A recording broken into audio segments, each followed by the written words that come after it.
Broadcasting from the business capital of the world, this is the Podcast Business News Network. She is a recording artist of sorts. Now, when you hear that term, you get a picture of it. Of course, we're usually thinking about a recording artist like music, like Taylor Swift.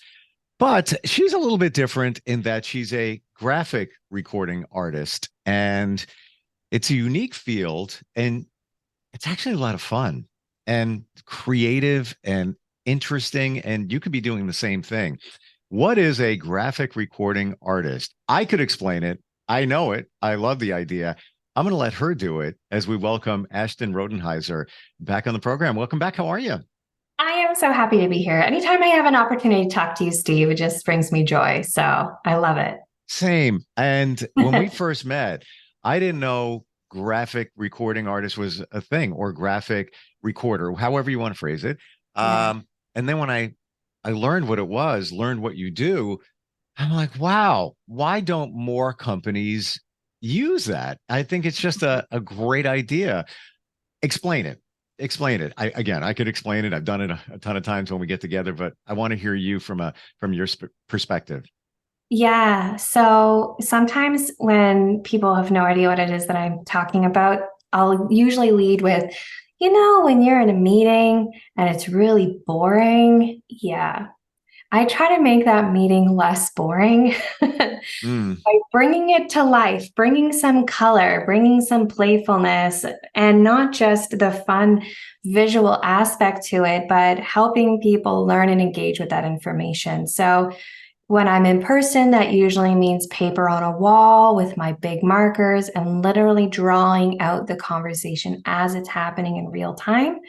And then when I'm doing that virtually, instead of seeing my face in a Zoom window, you'd see a blank at the beginning, a blank screen. And then as that meeting or presentation or what have you unfold, you'll see the illustration come to life on the screen, reflecting all of the wisdom and information that's flowing out of that session. So it's really about highlighting and uplifting that learning and that information that's coming at you. And we are in such an instant gratification world that it's also good for that.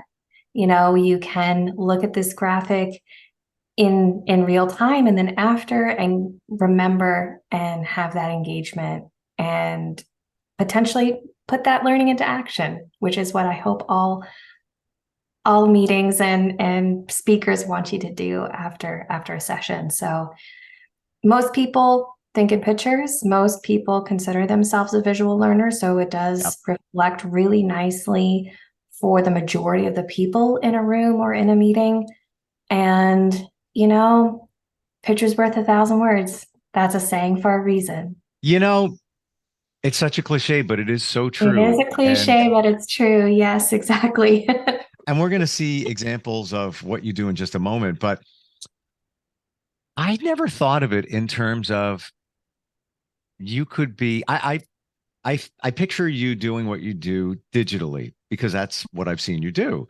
But yeah, it could be a big board in a room where you're part of a seminar, conference, meeting, whatever it might be, or it could be even a big paper. Those are, they still use them. I was in a meeting a couple of weeks ago and it was the paper. I mean, it was huge, but then you fold it over and you can draw it in with markers. You do it in all different forms, right?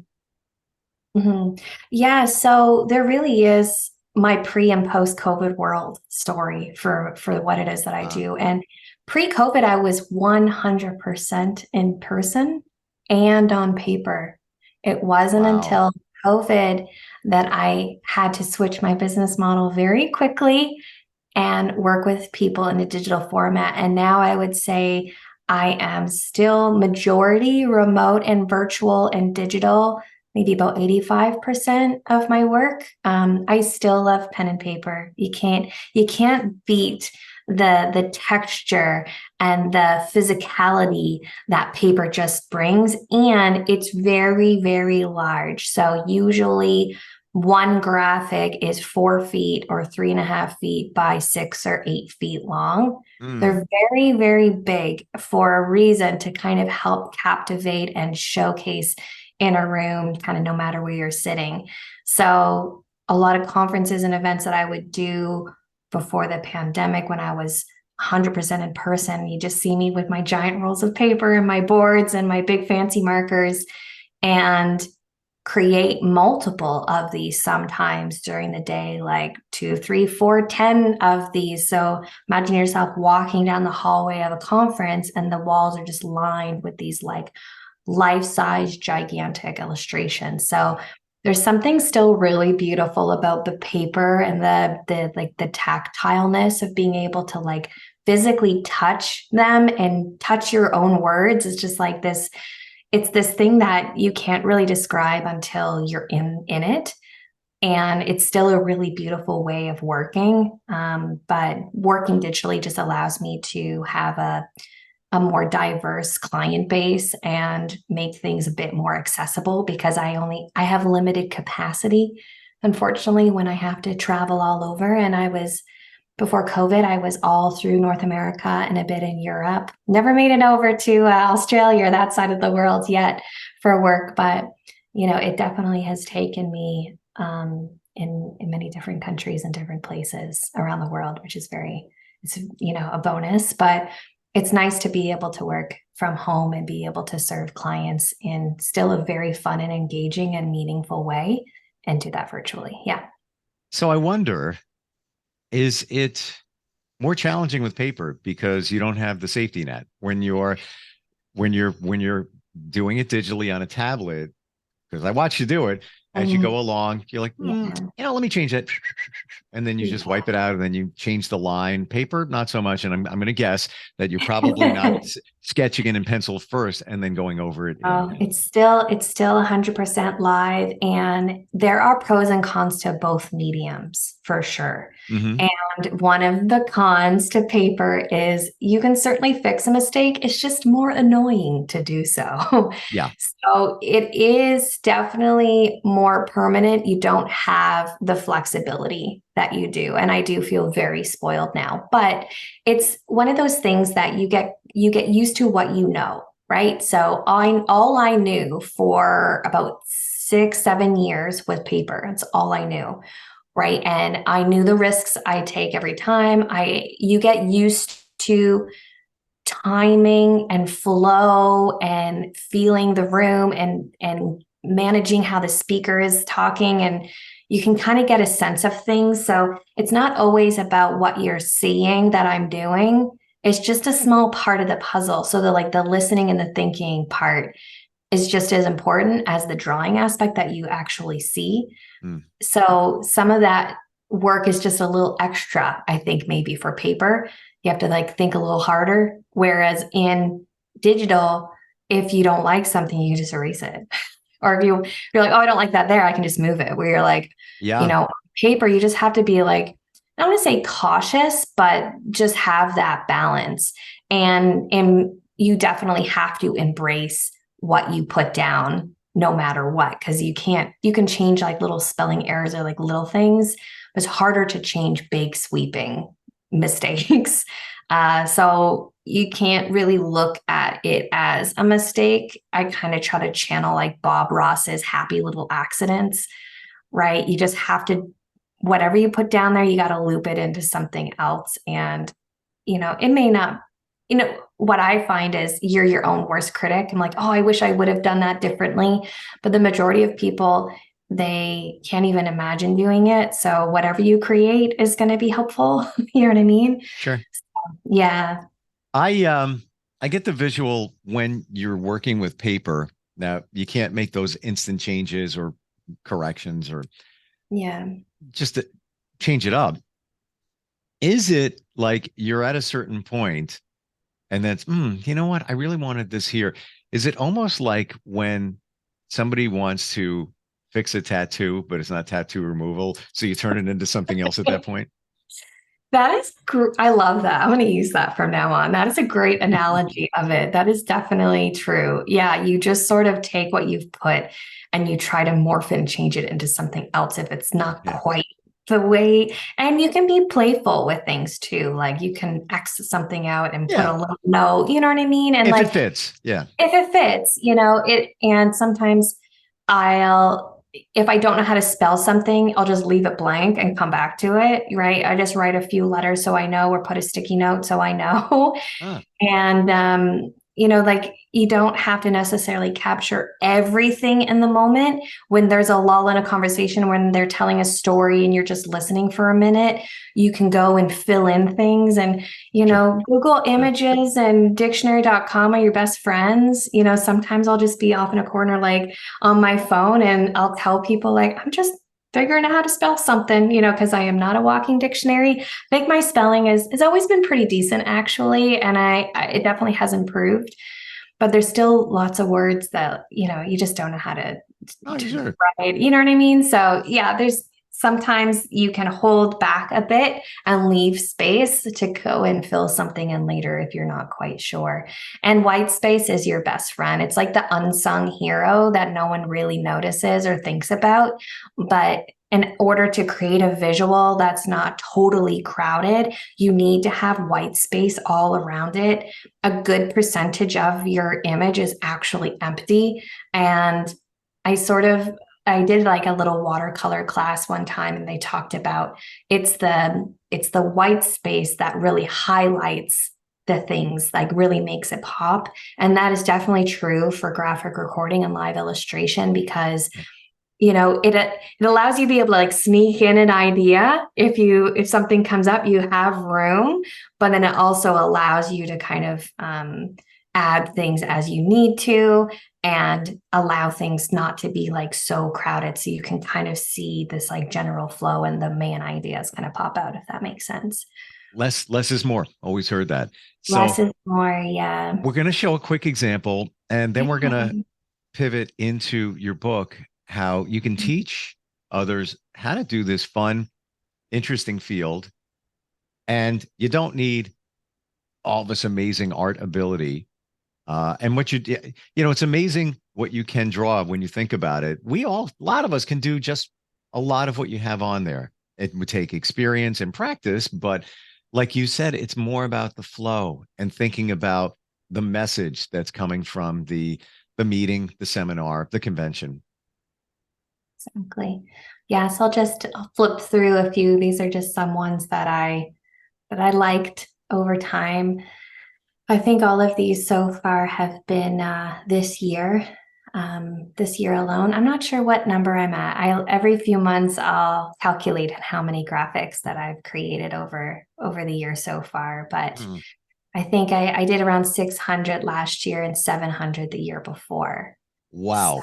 yeah, it's quite a That's few. And of course, because a lot of them are digital, it allows me to do more within a shorter period of time, right? So, whereas beforehand, in person, I was lucky if I did 150 in a year, just because of the I love this one. Hmm. Aside from the color scheme, the colors all work together, the browns and the blues and the shades. But I've never seen you do this where you mentioned the names of, I'm going to guess, the people that were delivering the meeting. Yeah, that's actually a pretty important piece. And this one actually is an interesting example because it shows my importance of representing diversity. That was like really important, in particular to this one, but in general, I really try to make, when I'm highlighting people, I want people to see themselves reflected as much as possible. So I like to try to have some diversity in them. But Hmm. this one's interesting too because we had a conversation ahead of time, and they didn't want a totally French translated one, which is sometimes I will do. They wanted me to just integrate French words into it. So if you'll just take a look at it, you might notice that there's actually French embedded into this one. So there would Wow. be the English, and then underneath or beside it was the French Oh translation. yeah, So there you this go. was like Okay. a little bit of an extra. I don't always do this. Hmm. And it is a tricky one because when you're doing it live now, you have to think about, oh, I have to add in French words. So it's just like a little extra thing to think about. So usually I would do those after the fact. But So this is kind of an interesting example to kind of show also flexibility. But yeah, usually I'll have the name of the speaker at the top, or this one was a panel, so that has quite a few names. So sometimes it's not as large, but this one is also another example of kind of the banner at the top. And this was the same event, I think, actually. So Wow. I should have, there might be some French words in there. I'm not seeing any. I'm not sure. Oh, there's a couple. I'm assuming you speak French. I do not speak French. I do What? not. I know. There's actually not a lot of French where I live in Canada. I'm not in Quebec. So Wow. yeah, I So know. We learn it in school, but it's actually, you don't have to continue it all the way through school. So I didn't. And so my friend, I know very, very little French. So how did unfortunately, you get I know more sign language than French, actually. But Wow. yeah. All right. So if you're doing it for this event or meeting, how did you get the French translations in there? Were you doing it in real time? Did you do that as a follow-up? How did that go? So they sent them to me ahead of time. Ah, So they said these are some things that are probably going to come up. Like they were like the panel that they had, there was very specific questions they were planning on asking, and they knew yeah, some words that probably were going to come up. But they just kind of gave me a list. So I had it off to the side. That I can kind of look at while it was going on. So it was a lot happening. I was trying to listen and draw and also like be mindful of the French words. So, and trying to incorporate those lives was like extra tricky. But yeah, they provided those ahead of time so I could kind of like glance over at them as like a little cheat sheet.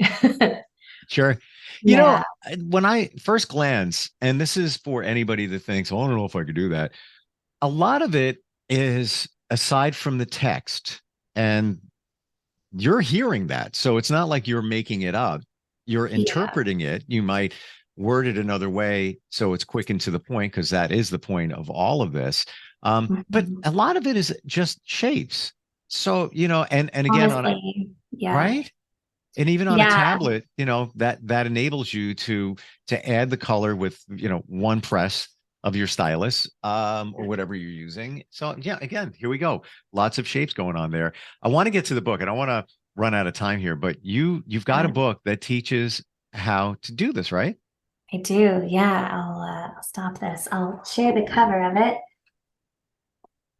Got it right here. It's purple because purple is the color of life. Purple's Mm, my favorite color. The Beginner's Guide to Sketchnoting. Focus better, learn faster, and remember longer by drawing your notes.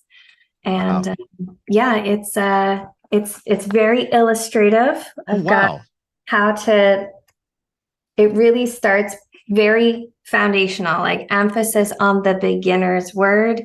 And the first thing after we talk about lettering is how to draw. Let me show it to you. How to draw a line.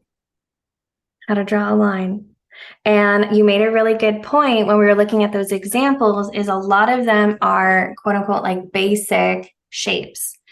The foundational core drawings of sketchnoting, which is a term that's often used for personal visual note taking.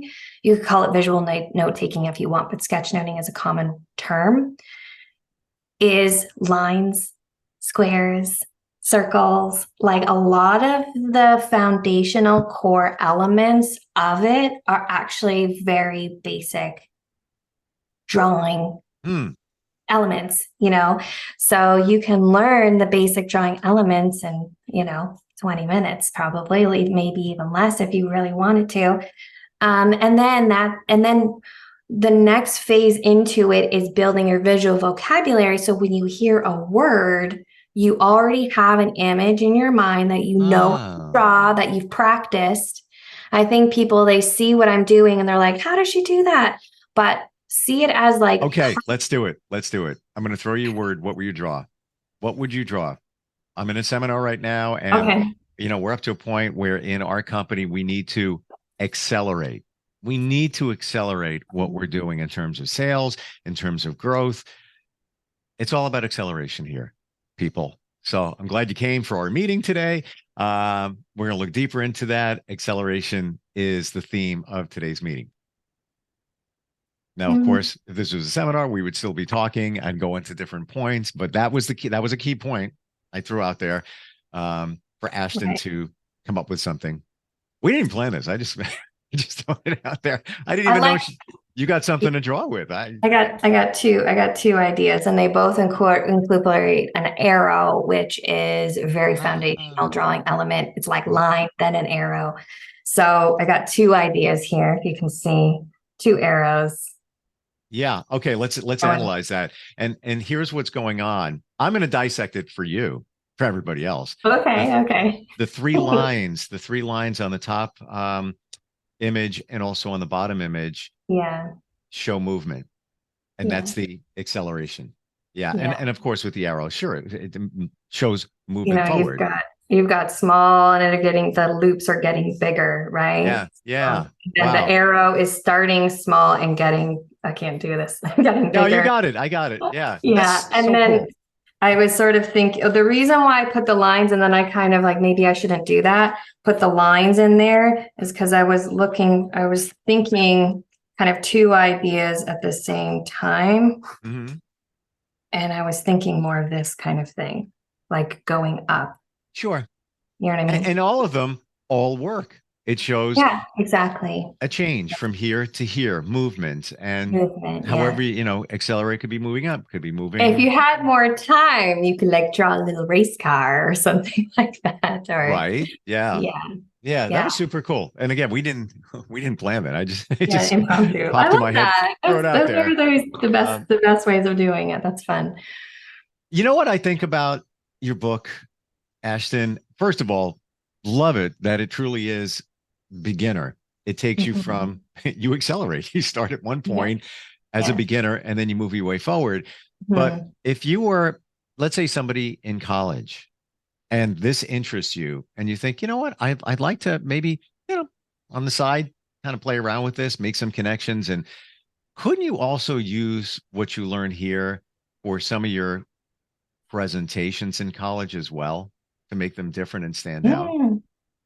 Yeah, yeah. There's probably not very many people that are drawing out presentations and trying it in that way. That's Yeah. yeah. Out of all of the like thousands of presentations that I have drawn out, the amount of PowerPoint slides that I've done where someone actually drew something, I can count on one hand. Mm, Right. And because they stick out to me because it's what I do. And so I would remember them and very, very few. And the ones that they were very, I don't want to say crude, but they were very basic drawings, like little stick people and stuff. Like they weren't works of art or illustrations by any yeah. means. They used just very simple things like stick people to get the point across of what they're trying to explain. So, yeah, it could potentially be a differentiation factor for you to make your presentation stand out. And sometimes, like the worse the drawing, the better. Sometimes, like obviously, the ones I'm doing for clients, they have to look nice, like from the examples that I shared. But it's really, but halfway through the book, I talk about the process and the product, right? And the process is just as important as the product. People like to learn how to draw so it's aesthetically pleasing. But at the end of the day, it's about the process that you undertook while you were doing it. And it doesn't really matter Yeah. how not nice it looks. Sure. And stick figures can work in the, They can work. They're it great. depends In on, the book, I introduced the upgrade from a stick person to a star person and a squiggle person. But there'd be the elements of it is still like very stick figure like, but just a little bit more love fun. it. Yeah. Fantastic. How do we find you? Let's say somebody is listening, watching, and they're interested in hiring you. How do we find you? And then also somebody wants to do this. How do we find your book? Yeah, so mindseyeCreative.ca, all things Mind's Eye Creative is me as a professional. So if you have a meeting or a conference, hit me up there. And all things learning how to sketchnote, how to draw your own notes is at Sketchnote School. So sketchnote.school. Got a free newsletter, my book's on there. I got a community, I got a YouTube channel, all that good stuff. And the one word I'm going to throw out, you said it before, PowerPoint. You could even create a whole niche for PowerPoints doing this, a different look at power. I'm so bored with most PowerPoints nowadays. Why? Because it's a template. Let's be honest, people. It's usually somebody goes, gets a template, changes it up. Been there, done that. This is so totally different, where you can incorporate, a different view of a graph or whatever. So it's kind of endless, and I think that's art is endless as well. Ashton, thank you so much for being here today. Learned a lot, and what a fabulous field. It just looks like it's so much fun. All right, we'll talk it's so soon. nice chatting with you today. Appreciate it. You too. Are you looking for even more of the podcasts and hosts that you love? The Podcast Business News Network is proud to announce that you now have even more ways to listen live. Check out the MyTuner Radio, online radio box, and Simple Radio apps on iOS and Android, or find us online. Search for Business News Network on mytuner-radio.com, or search Podcast Business News Network on streama.com and onlineradiobox.com/US. Take your podcast on the go and don't miss a minute of the action.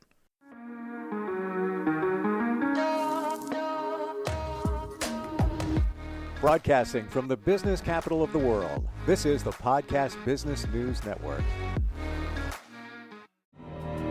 For nearly 2,000 severely injured veterans, everyday life has become filled with barriers. Day-to-day simple tasks can become pretty daunting. I have to carry my chair up 2 flights of steps or have somebody do it for me. What scares me the most is just the falling.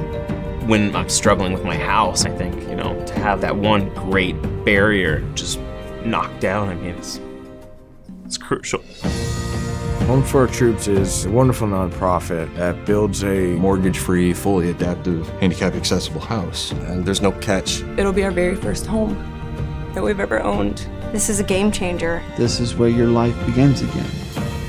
We need you to join us in completing this important mission. Please visit hfotusa.org and help build homes and rebuild lives. Because of you, everything's going to be okay.